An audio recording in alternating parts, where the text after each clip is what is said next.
Kupansk has become a battlefield, where combat feels like navigating a quiet street that can turn deadly at any moment, transforming warfare into a high-stakes game of stealth, patience, and precision, unlike any traditional urban conflict. On maps, it might appear as just another contested city with shifting front lines, but on the ground, every single step taken, every engine noise, or even a brief pause is detected and punished with ruthless efficiency by opposing forces. Control shifts fiercely over tiny, often overlooked areas, sometimes little more than a single intersection or a handful of buildings, with Russian troops repeatedly launching multi-directional assaults in an attempt to break through, only to consistently fail before making any meaningful gains.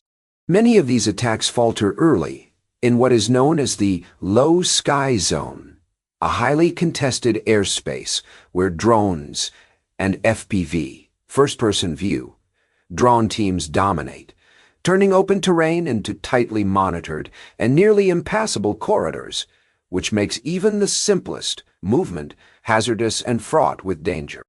Traditional advantages such as numerical superiority lose their impact here because while soldiers can advance a few meters forward, they cannot safely regroup or consolidate their positions without inviting devastating counterfire from well-positioned defenders.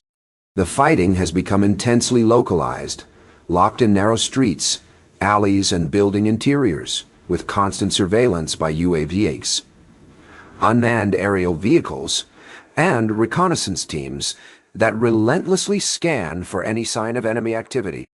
This results in a punishing cycle of holding and retaking minuscule patches of territory, where each move leaves behind a trail, footprints, tire tracks, radio signals, heat signatures, that significantly increase the cost and risk of engagement, all while the overall strategic map barely shifts.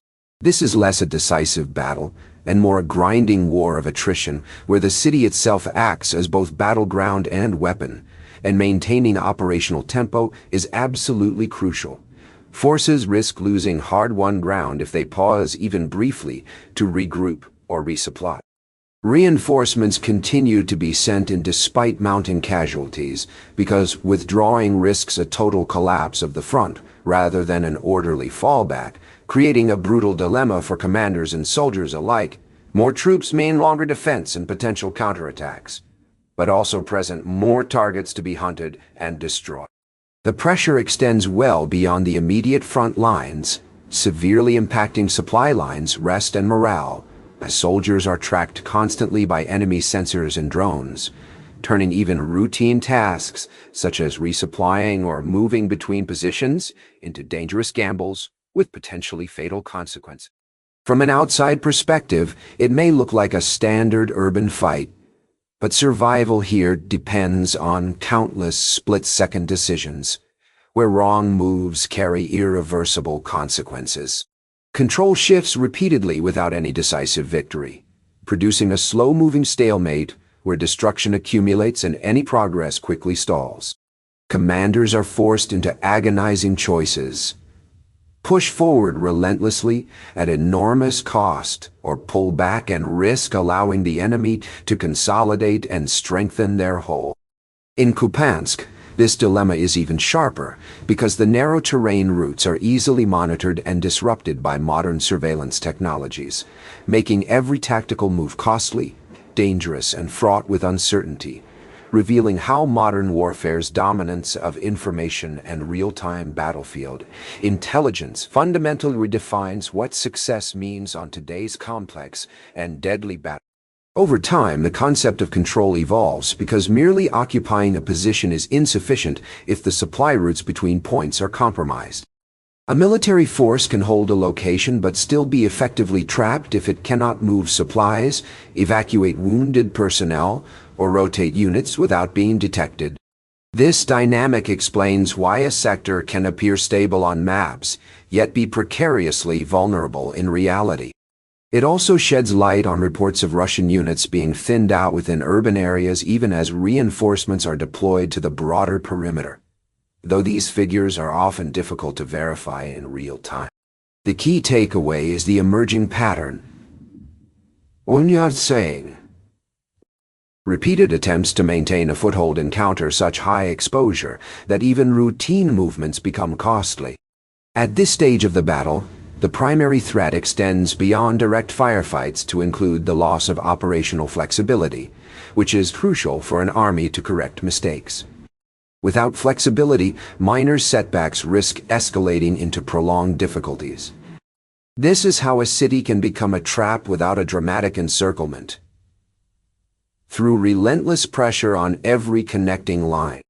In such an environment, the question shifts from who has more troops to who can still operate as a coordinated force under immense stress.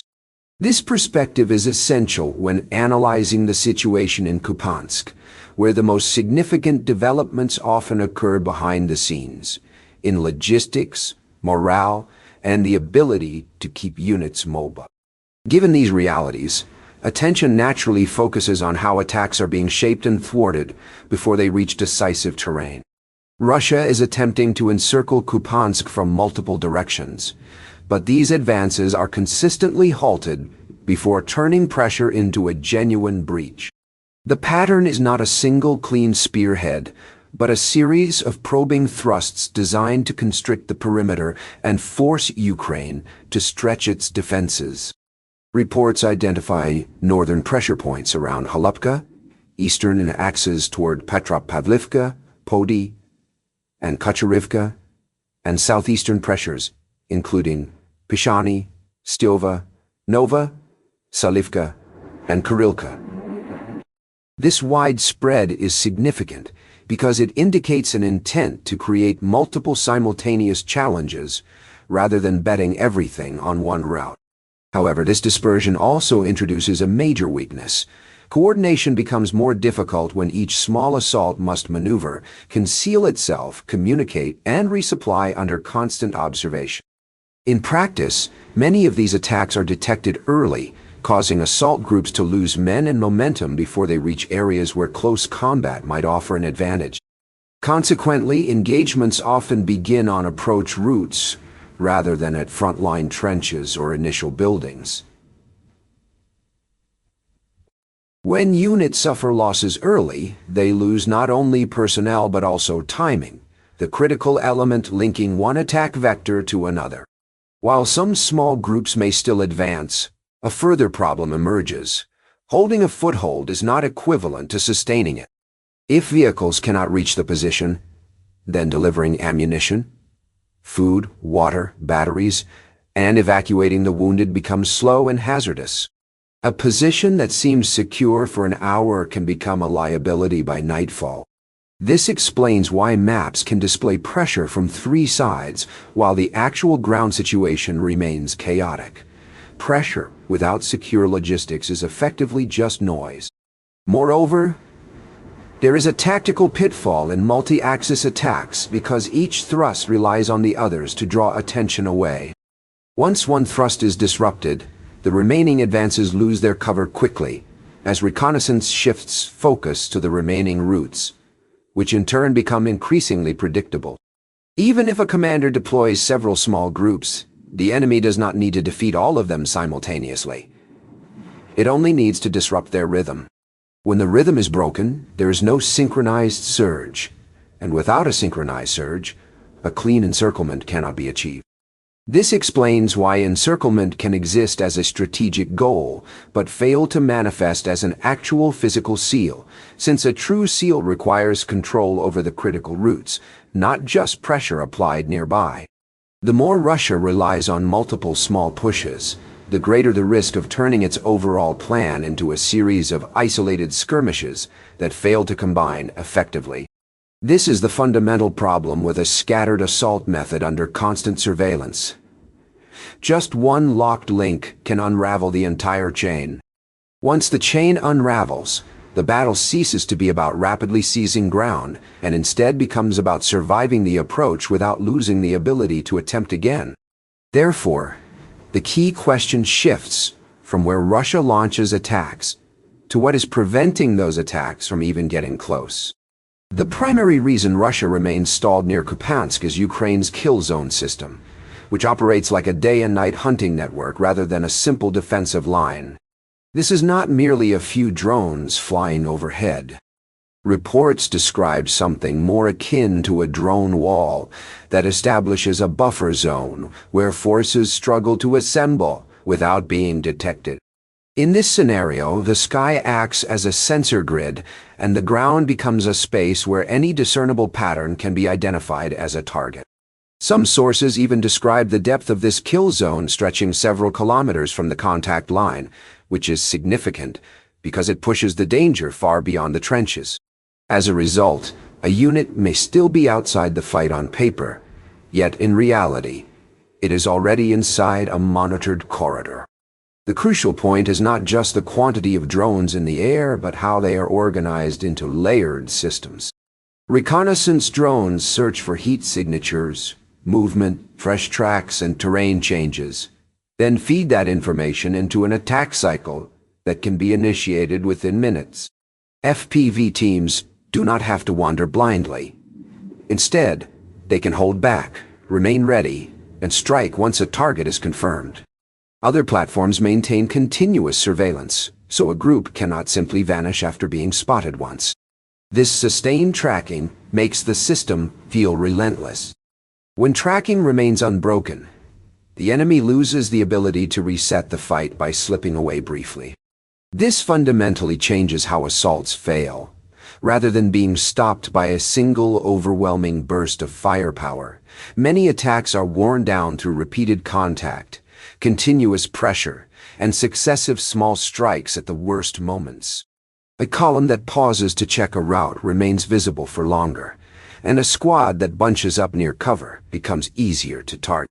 Even a brief pause to catch breath can create a window of exposure as the sky watches for patterns and habits, not acts of heroism. This kill zone operates like a machine, turning ordinary movement into a series of decisions that can be punished. When Russia attempts to open a corridor for an assault, the challenge is not merely crossing one dangerous stretch, but surviving a chain of engagements where the first contact reveals the route, the second forces a change, and the third strikes the group once it is already disorganized. In this sequence, no single mistake is necessary because pressure alone induces mistakes over time. This also explains why the system blocks momentum, as momentum depends on smooth, uninterrupted movement, which is precisely what the drones are designed to prevent. Once a unit is forced to slow down, maintaining spacing becomes more difficult. Communication grows riskier, and the group starts to fracture into separate elements rather than functioning as a unified plan. The fragmentation of forces provides a significant strategic advantage in modern warfare, as smaller, dispersed units are inherently more difficult to detect, monitor, isolate, and eliminate than large concentrated formations that present obvious targets. In Ukraine, this approach is particularly effective because it keeps more soldiers safely behind cover, while advanced drones handle engagement and real-time tactical adjustments, enabling a continuous cycle of observation, assessment, and precision, strikes without exposing personnel to unnecessary risk. This cutting-edge defensive strategy represents a profound shift away from traditional mass troop deployments toward a concealed, scalable sensor strike network composed of interconnected surveillance and attack drones working in concert. This network fundamentally transforms the battlefield by enabling defenders to detect, track, and engage enemy forces at extended distances, effectively denying attackers the ability to approach or consolidate near critical defensive lines. Near Kupansk, this drone-driven system renders safe, covert movement nearly impossible for Russian troops exposed on open routes, turning otherwise routine maneuvers into perilous undertakings. Infantry units become consistently vulnerable to persistent fire, while armored vehicles, once considered a mobile shield for troops, are systematically neutralized before they can deploy soldiers effectively. Armored columns, which historically delivered soldiers rapidly and then withdrew to avoid counterfire, now face disruption as drones provide continuous surveillance, coupled with precision strikes that exploit every vulnerability. The noise, dust, and heat signatures generated by vehicles make them easily trackable from the air, forcing Russian forces to slow their pace and adopt riskier, less predictable tactics to avoid detection. When vehicles halt, soldiers dismount and infiltrate on foot. Although this quieter movement reduces acoustic signatures, it paradoxically increases exposure time to drone surveillance, and attacks in small teams must traverse open or semi-covered terrain under watchful electronic eyes. These teams are meticulously tracked until they exhaust available cover, daylight, or physical stamina, with even temporary shelters offering only brief respite before detection resumes. Once targets are identified, multiple first-person view (FPV) drones swarm the area to overwhelm defenses, saturate airspace, and maximize strike success, creating intense psychological pressure and fatigue among enemy troops. Soldiers are forced into a dire tactical dilemma: remain still and risk an imminent drone strike, or flee and expose themselves to further surveillance and attack. Rather than relying on overwhelming firepower, this system achieves victory by forcing adversaries into untenable, high-stress decisions that degrade morale and combat effectiveness over time.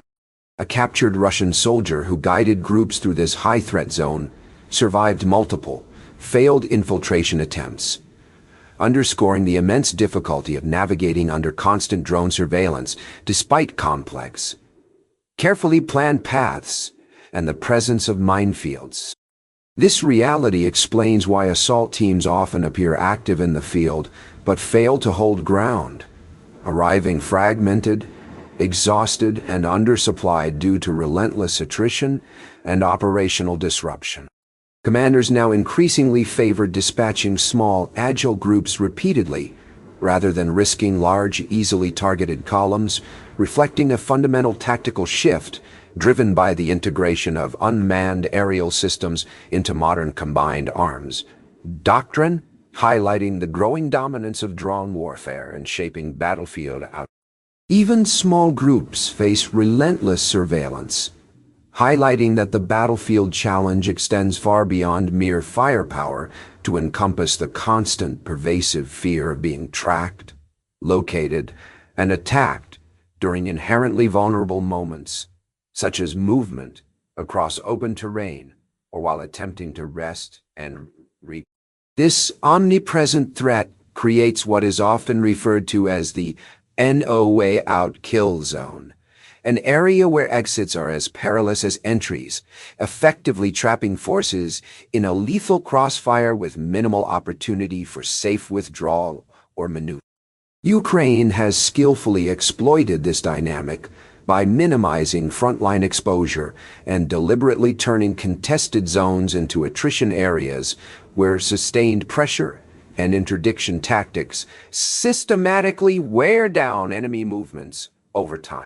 Utilizing a combination of advanced technology, including unmanned aerial systems, electronic warfare, and precision-guided munitions, alongside adaptive tactics, Ukraine disrupts Russian command and control networks, thereby preventing coordinated counterattacks and enabling the defense and control of vital terrain that serves not only as a physical barrier, but also as a psychological.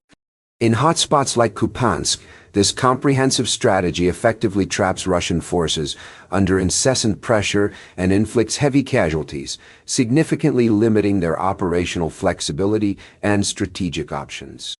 Rather than relying on the traditional approach of deploying more troops or entrenching static defenses, Ukraine's innovative use of drones serves to slow enemy advances, scatter their formations, and damage attempts at regrouping or counteroffensive maneuvers. This reduces the necessity for risky close-quarters combat, thereby preserving valuable manpower and equipment. The drone strategy sustains Ukraine's defensive posture while simultaneously shifting the conflict's psychological dynamics, enabling more proactive and targeted strikes that keep the adversary off balance. The Kupansk front thus stands as a clear example of modern warfare trends, where drone reconnaissance, precise artillery fire, and targeted airstrikes combine to create extremely hazardous corridors for enemy movement, especially in complex terrain such as river valleys, urban clusters, and heavily forested areas. Effective scaling of these tactics depends heavily on robust production capabilities and logistics. A continuous supply of drones, an adequate number of trained operators, stockpiles of spare parts, and sufficient battery reserves are essential to maintain operational tempo. Ukraine's ambitious goal to produce 3 million drones by 2025 underscores the critical importance of drone quantity as a force multiplier in this conflict. Rapidly replacing losses is crucial because drones are essentially consumable assets, susceptible to attrition from enemy countermeasures, environmental wear, and operational mishaps. This necessity drives efforts to industrialize drone manufacturing processes and reduce reliance on foreign technology and supply chains, aiming for greater self-sufficiency and resilience. Once high-volume production becomes routine and reliable, these kill zones can transform into permanent battlefield tools, continuously degrading enemy effectiveness and morale. In the context of asymmetric warfare, the ultimate objective is to render enemy offensives prohibitively costly by inflicting sustained losses that gradually erode manpower, material, and morale, thereby causing commanders to hesitate, delay, or even cancel planned attacks. This process of attrition not only drains critical resources, but also saps the will to fight, fundamentally altering the tempo and dynamics of the conflict. Modern battlefields prioritize breaking enemy maneuverability and tempo over the mere capture of terrain, demanding a combination of innovation, cutting-edge technology, and relentless endurance, tools that Ukraine has effectively harnessed to shape and influence the course of this ongoing conflict. Drones are transforming modern battlefields by reducing Russia's manpower advantage through constant surveillance that strains personnel, timing, supply lines, and morale. Key short-term metrics include the vehicle denial zone's reach, FPV drone strikes per target, and Russian use of jamming, decoys, or smoke to hinder detection. The crucial issue is whether Ukraine can sustain drone production, train operators, and secure parts to maintain daily kill zones. If this tactic spreads, control of low-altitude airspace could decide loss rates and momentum. Subscribe to Battlescope News for battlefield updates.